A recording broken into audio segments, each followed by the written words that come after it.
मनिहारी का वेश बनाया, श्याम चूड़ी बेचने आया।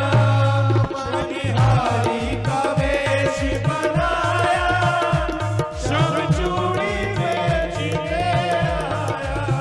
वो श्याम चूड़ी बेचने आया, श्याम चूड़ी बेचने आया। वो श्याम चूड़ी श्याम चूड़ी बेचने आया। वो श्याम चूड़ी बेचने आया।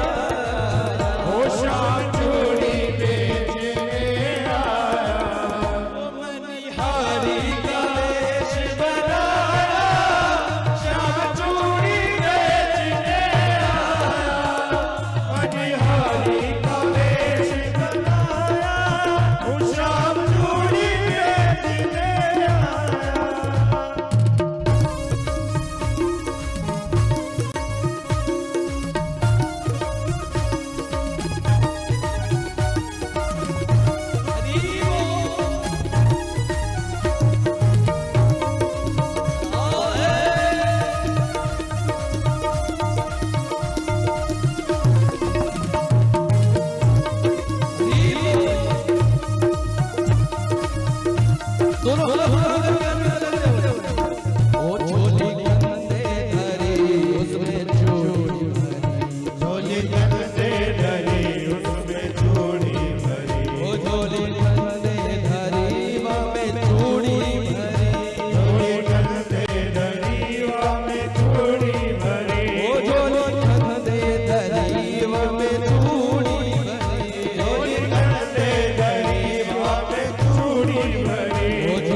सोचो कन्हैया तुम्हारे सामने है और तुम्हें चूड़ी पहनाने की कोशिश कर रहे हो और तुम उनसे कह रही हो, क्या कह रही हो?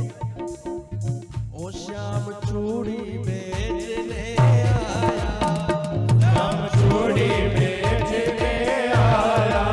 ओ श्याम चूड़ी बेचने आया, ओ श्याम चूड़ी बेचने आया। ओ मनिहारी का वेश बनाया, श्याम चूड़ी बेचने आया। मनिहारी का वेश बनाया, श्याम चूड़ी बेचने आया। ओ राधा ने सुनी ललिता से कही, ओ राधा ने सुनी ललिता से कही, ओ राधा ने सुनी ललिता से कही, ओ राधा ने सुनी ललिता से कही, ओ राधा ने सुनी ललिता से कही, ओ राधा ने सुनी ललिता से कही। मोहन को तुरंत बुलाया, श्याम चूड़ी बेचने आया। मोहन को तुरंत बुलाया, श्याम चूड़ी बेचने आया। ओ चूड़ी लाल नहीं पहनो, चूड़ी हरी नहीं पहनो, चूड़ी लाल नहीं पहनो, चूड़ी हरी नहीं पहनो, चूड़ी लाल नहीं पहनो, चूड़ी हरी नहीं पहनो, चूड़ी लाल नहीं पहनो, चूड़ी हरी नहीं पहनो। क्यों ना लाल पहनो ना हरी पहनो, क्यों नहीं पहनो? मोहे श्याम रंग है आया, श्याम चूड़ी बेचने आया। मोहे श्याम रंग है आया, श्याम चूड़ी बेचने आया। ओ श्याम चूड़ी बेचने आया, ओ श्याम चूड़ी बेचने आया। ओ श्याम चूड़ी बेचने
राधा पहनन लगी श्याम पहनाने लगे, राधा पहनने लगी श्याम पहनाने लगे, वो राधा पहनन लगी श्याम पहनाने लगे, वो राधा पहनने लगी श्याम पहनाने लगे, वो राधा पहनन लगी श्याम पहनाने लगे, वो राधा पहनने लगी श्याम पहनाने लगे, वो राधा पहनन लगी श्याम पहनाने लगे, वो राधा पहनने लगी श्याम पहनाने लगे, वो राधा ने हाथ बढ़ाया श्याम चूड़ी बेचने आया, वो राधा ने हाथ बढ़ाया श्याम चूड़ी बेचने आया, वो श्याम चूड़ी बेचने आया, श्याम चूड़ी बेचने आया, वो श्याम चूड़ी बेचने आया, श्याम चूड़ी बेचने आया, वो श्याम चूड़ी बेचने आया, वो श्याम चूड़ी बेचने आया। उठाइए दोनों हाथ और पूरी मस्ती में लाश चढ़ा रहा। ओ मनिहारी का वेश बनाया,